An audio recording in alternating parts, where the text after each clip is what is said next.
잡태를 아직 확고하지 않은 분들이 있다면 수업 같은 것도 지원해주고 책도 지원해주고 잡태 전에 해야 할 일이 있을까요? 그리고 진짜 중요한 주의사항인데, 이 영상은 저의 경험을 바탕으로 하는 영상이기 때문에 개인적인 견해가 들어갈 수 있습니다. 안녕하세요, 시우입니다. 이렇게 카메라 앞에서 직접 인사드리는 건 처음인 것 같은데 말을 계속 하다 보면 목이 아플 수도 있어서 이렇게 꽃차 준비했습니다. 제가 아직 질문 받는 방법을 잘 몰라서 그냥 궁금하실 만한 질문 위주로 적어왔거든요. 어쨌든 말 그만하고 바로 본론으로 넘어가 볼게요. 잡태 언제 했는지. 저는 2021년 11월에 했습니다. 그러니까 고등학교 1학년 2학기 중간고사 끝나고 나서 잡태를 했죠. 두 번째, 잡태의 이유. 일단 잡태 이유라고 하면은 학교 시스템적인 부분들에서 시간 낭비라고 생각되는 부분들이 너무 많아서라고 할 수 있을 것 같아요. 솔직히 학교라는 게 학업적으로, 어쨌든 교육적으로 좀 더 발전할 수 있는 그런 공간이잖아요. 근데 동아리 활동도 그렇고 아니면 이게 정말 미래에 나한테 도움이 될까 싶은 그런 수행평가도 그렇고, 저는 지금 당장 학교 시험을 준비해야 하는 급박한 상황에 그런 거나 해야 한다는 게 좀 시간 낭비라고 생각했던 것 같아요. 그리고 고등학교를 가면 야자를 하잖아요. 아침 일찍 일어나서 등교를 하고 수업 시간으로 따지면 아침 9시부터 저녁 6시까지 해요. 뭐 야자를 하는 경우도 있지만 저는 학원을 다녔거든요.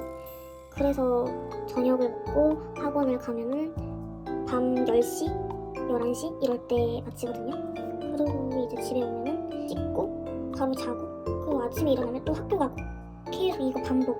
어떻게 보면은 다들 하는 거니까 뭐 당연한 거다 이렇게 생각하실 수도 있는데, 이런 식으로 틀에 박혀서 사는 생활이 너무 싫었던 것 같아요. 세 번째, 부모님이나 선생님 어떻게 설득하셨나요?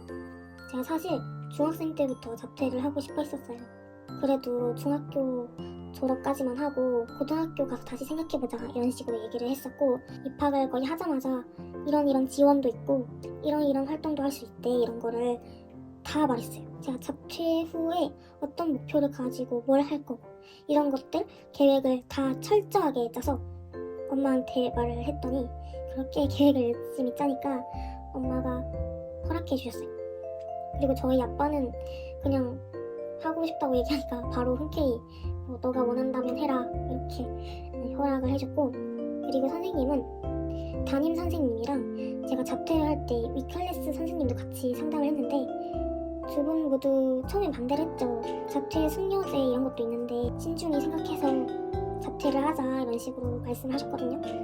앞서 말씀드렸다시피 저는 중학생 때부터 잡태를 고민하고 열심히 계획 짜고 그렇게 해왔으니까 저는 그때는 너무 확신이 들어서 숙려제 같은 거 상관없고요, 안 해도 되고요, 그냥 지금 당장이라도, 아니 내일이라도 빨리 잡태를 하고 싶다 이렇게 얘기를 했거든요.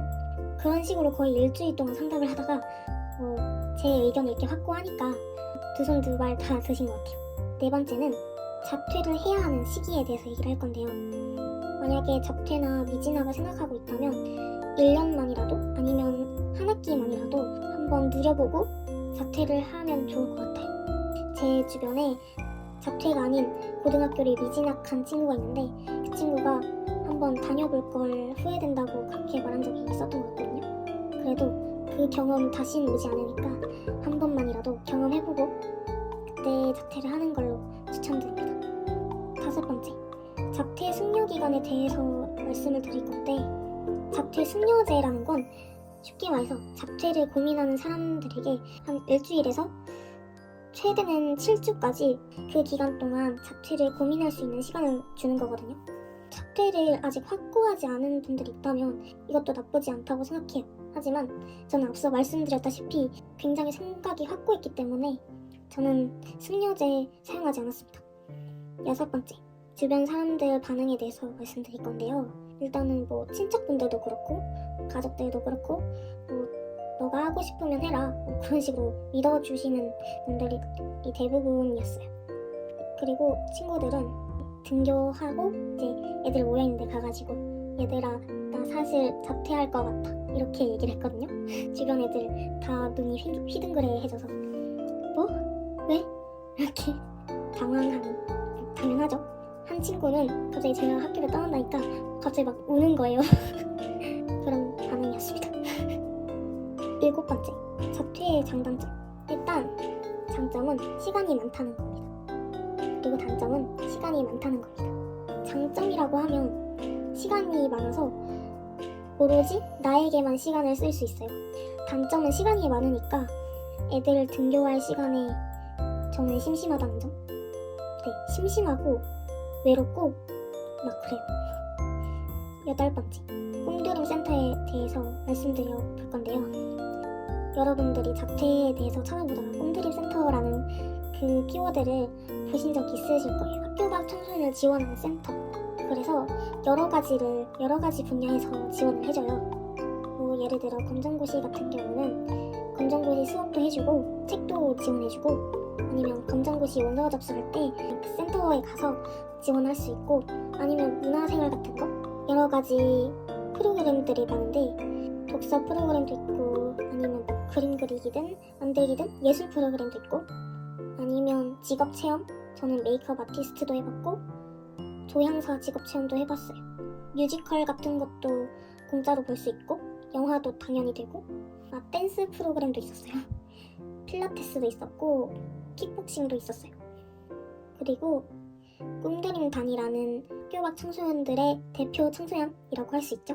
그런 단체가 있는데 뭐 청소년 관련 정책 제안도 꿈드림 단이 하고, 아니면 아직 학교 밖 청소년에 대한 그런 인식이 안 좋잖아요. 그런 인식을 개선하는 여러 활동들도 하고, 이제 막 자퇴한 학교 밖 청소년들에게 멘토링 활동도 하고, 그리고 저희 지역에는 교통비랑 식비도 지원할 수 있는 카드 같은 것도 지원을 해줬어요. 9번째, 자퇴에 대한 인식에 대해서 말씀드릴 건데요. 많이 나아진 상태라고 할 수 있어요. 왜냐면 아직은 완전히 좋아지진 않았는데 많이 개선됐다. 그리고 10번째, 자퇴하고 후회한 적이 있는지. 자퇴를 후회한 적은 전혀 없고, 후회했다고 보면 왜 자퇴를 빨리 안 했을까, 이런 생각이 들었던 것 같아요. 11번째, 자퇴 전에 해야 할 일이 있을까요? 자퇴를 고민하고 그리고 자퇴를 확신이 들었을 때 검정고시 공부를 미리 한다든지 이런 거는 필요 없고, 자퇴하고 나서 내가 어떤 생활을 할지 이런 계획들을 짜야 돼요. 저 같은 경우는 학교 다니는 애들은 학교에서 시간표를 정해주잖아요. 저는 저만의 시간표를 짰거든요. 그리고 진짜 중요한 주의사항인데, 이제 자퇴를 하면 검정고시를 보잖아요. 근데 검정고시는 자퇴 후 6개월 뒤에 볼 수 있습니다. 예를 들어 검정고시 날짜가 4월이에요. 시험 날이 4월인데 내가 자퇴를 1월에 했어요. 그러면 당장 4월에 있는 검정고시를 응시할 수가 없어요. 왜냐면 자퇴 후 6개월 뒤에 검정고시를 볼 수 있거든요. 그게 검정고시의 조건이에요. 그래서 1월에 자퇴하면 4월 검정고시를 응시할 수 없고 그 다음 검정고시를 응시할 수 있어요. 그 다음 검정고시에 대해서 알려드릴 건데요. 검정고시는 매 해마다 2번 있고요. 그 2번도 4월이랑 8월에 있습니다. 그 전에 원서 접수를 하잖아요. 4월에 검정고시면 보통 2월에 원서 접수를 하고요. 8월이면 보통 6월에 원서 접수를 합니다. 검정고시 과목은 국어, 수학, 사회, 과학, 한국사, 그리고 선택 과목. 선택 과목으로는 음악, 미술, 체육, 도덕 이렇게 있었던 걸로 알고 있어요. 선택 과목에서는 내가 예체능으로 갈 게 아니면 웬만하면 도덕으로 선택하는 게 좋을 것 같아. 다음 검정고시 학원에 대해서 말씀드릴 건데요. 만약에 자퇴를 했는데 그래도 혼자서 공부하는 게 너무 어렵다 하면은 검정고시 학원도 괜찮을 것 같아요. 왜냐면 검정고시 학원에서는 시간표가 다 짜여져 있거든요. 그래서 거기는 완전 학교같이 수업시간, 시간표 이런 거 다 짜여져 있고 쉬는 시간도 있고, 그래서 만약에 혼자 공부하는 게 어려우신 분들은 검정고시 학원도 괜찮을 것 같아요. 다음은 검정고시 공부에 대해서 말씀드릴 건데요.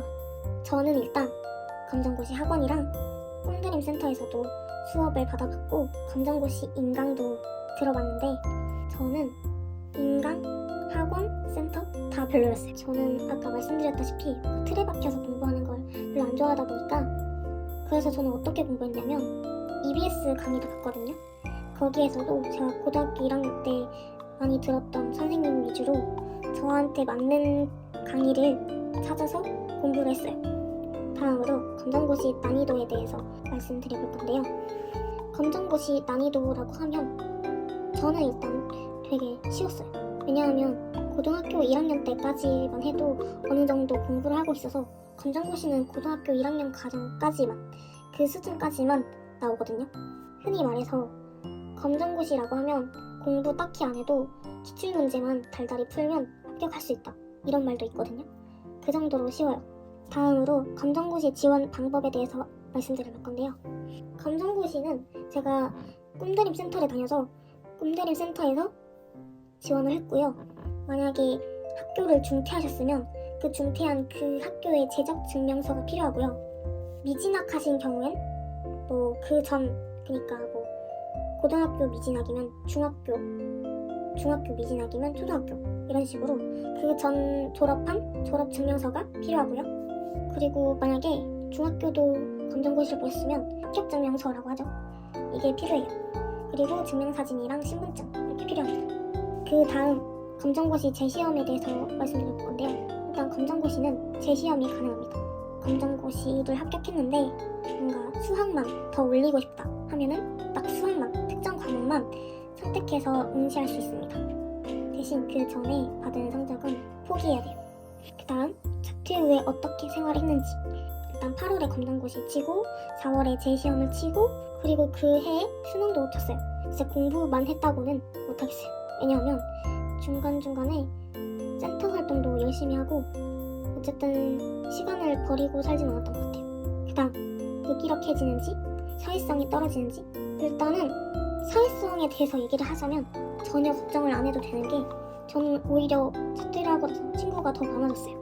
꿈드림 센터에서 프로그램 같은 거를 많이 참여하다 보니까 거기서도 저랑 똑같은 자퇴생 친구들을 많이 만날 수도 있고, 아니면 뭐 검정고시 학원 같은 데에서도 같이 학원을 다니는 친구를 마주칠 수도 있는 거고. 길은 되게 많거든요. 저희가 집 밖에도 안 나가고 맨날 집에서 누워서 폰만 하고 이러면 당연히 사회성이 떨어지죠. 근데 자기가 뭐 친구를 사귀겠다는 그런 의지가 있다면 그럴 걱정은 안 하셔도 됩니다.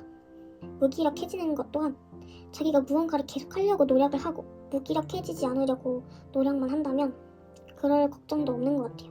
어쨌든 이거 둘 다 자기 하기 나름이라서 케바케 사바사입니다.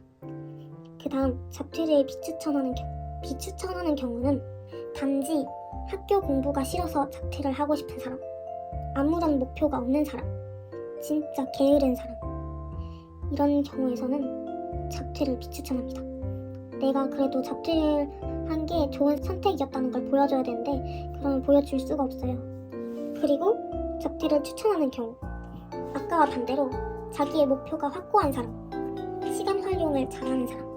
솔직히 자퇴를 하고 나서 제일 중요한 게 시간 활용이거든요. 시간이 많이 주어지다 보니까 이 하루 동안 내가 어제보다 조금 더 발전된 나를 만들자, 이런 생각으로 생활을 해야 돼요. 그래서 시간 활용이 진짜 중요한 것 같습니다. 이제 마지막인데요.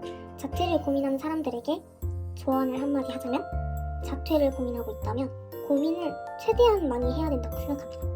자퇴라는 게 어떻게 보면 인생에 있어서 진짜 큰 선택이잖아요.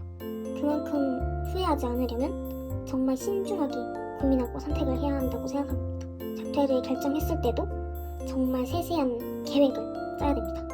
어쨌든 이 영상을 보고 후회하지 않는 선택하셨으면 좋겠습니다. 도움이 됐길 바라면서